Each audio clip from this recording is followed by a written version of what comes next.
Hello bachcho, let's read this question. The question says a number of transgenic plants have been produced with a number of useful applications. Which of the following is a mismatch regarding the transgenic plant and its application?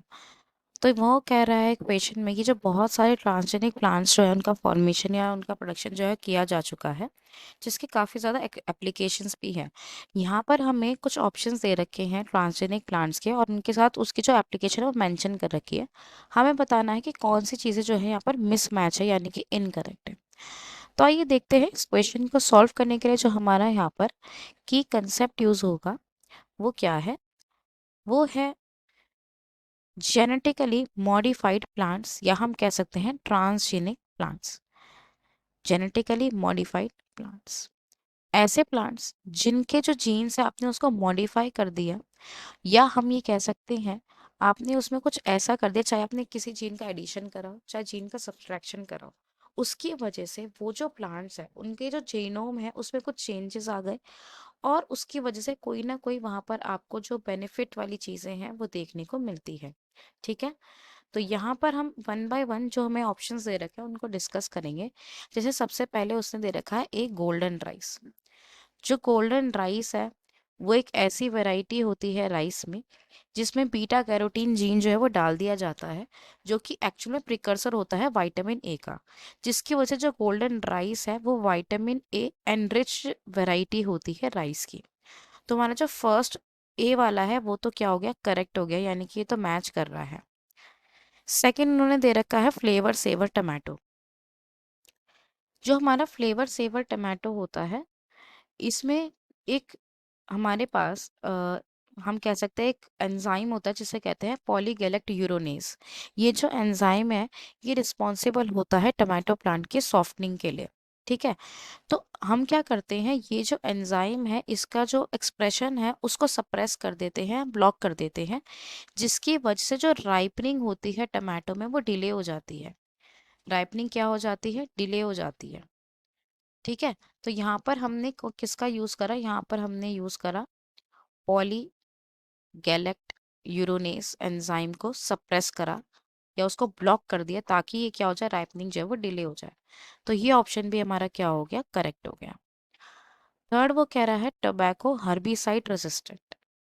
तो यहाँ पे हमने जो third बात करी है वो किसकी करनी है, टबैको की। जो टबैको है उसको हर्बिसाइड रेजिस्टेंट बनाया गया था, बिल्कुल ठीक बात है। आरएनए इंटरफेरेंस नाम की जो टेक्निक है उसका यूज किया गया था, जिससे जो स्पेसिफिक एमआरएनए उसकी साइलेंसिंग हो गई थी। ठीक है, और जो हमारा प्लांट है हमने उसको हर्बिसाइड रेजिस्टेंट बना दिया था। तो ये ऑप्शन भी हमारा क्या हो जाता है, करेक्ट हो जाता है। लास्ट में वो कह रहा है डी ऑप्शन में corn brinjal resistant to bollworm infestation. तो यहाँ पर हमें दे रखा है कॉर्न और ब्रिंजल। देखो सबसे पहली चीज क्या है, अगर ये यहाँ पर बीटी कॉर्न और बीटी ब्रिंजल मेंशन कर दे तो ज्यादा बेटर होता।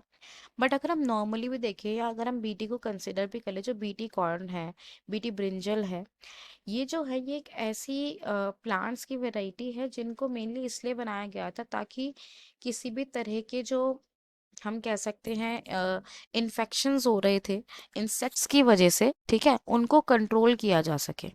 तो जो हमारी कॉर्न और ब्रिंजल की जो बेसिक वैरायटी होती है वो रेजिस्टेंट नहीं होती बॉलवर्म इन्फेस्टेशन के लिए, पहली चीज तो ये। ठीक है, ठीक है। अगर हम दूसरी चीज देखें, अगर हम बीटी कॉर्न बीटी ब्रिंजल को यहाँ पे कंसीडर करें, तो जो आपकी बीटी कॉर्न और बीटी ब्रिंजल होते हैं ना वो रेजिस्टेंस होते हैं कॉर्न बोरर्स। यानी कि जो बोरर वैरायटी होती है, बोरर जो इंसेक्ट्स होते हैं उनके अगेंस्ट क्या होते हैं, रेजिस्टेंट होते हैं, क्योंकि इनके अंदर जो जीन प्रेजेंट होता है वो जो कॉर्न बोरर्स वगैरह होते हैं, जैसे बीटी कॉर्न का अगर हम एग्जांपल है तो जो कॉर्न बोरर्स होते हैं उसको कंट्रोल करने में हेल्प करता है। और यहाँ पर हमें दे रखा है बॉलवर्म। तो जो हमारा बीटी कॉटन होता है ना, तो बीटी कॉटन में बीटी टॉक्सिन जो प्रोड्यूस होते हैं वो ऐसे होते हैं जो कि जो कॉटन बॉलवर्म्स हैं उसको कंट्रोल करने का काम करते हैं।